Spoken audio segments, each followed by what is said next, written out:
2025ஆம் ஆண்டு எந்தெந்த ராசிகளுக்கு குழந்தை பேர் உண்டு அப்படின்னா, குரு பயிற்சி, சனி பயிற்சி, ராகு கேது பயிற்சி, அடுத்தது கோச்சார கிரகம். இந்த அடிப்படையில் முதன்மையான சில ராசிகளுக்கு கண்டிப்பாக எவ்வளோ நாளாக குழந்தை இல்லை அப்படின்னு ஏங்கி இருக்கிறவங்கெல்லாம் அவங்க குறையெல்லாம் தீரப்போகுது.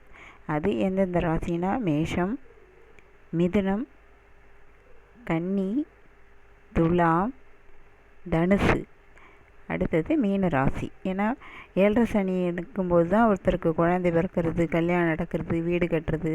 ஏன்னா மீன ராசிக்கு 7 சனி. அதே மாதிரி மேஷ ராசிக்கும் 7 சனி. அவங்களுக்கெல்லாம் கண்டிப்பாக இந்த 7 சனி தான் எல்லாமே நடக்கும். அதில் இந்தந்த ராசிகளுக்கெல்லாம் கண்டிப்பாக குழந்தை பேர் உண்டு. அவங்க எவ்வளோ நாள் தவம் இருந்து எவ்வளோ நாள் ஏங்கி இருந்தவங்களுக்கெல்லாம் ஒரு மன நிறைவை கொடுக்கக்கூடிய இந்த ஆண்டு இந்தந்த ராசிகளுக்கு கண்டிப்பாக குழந்தை பேர் உண்டு.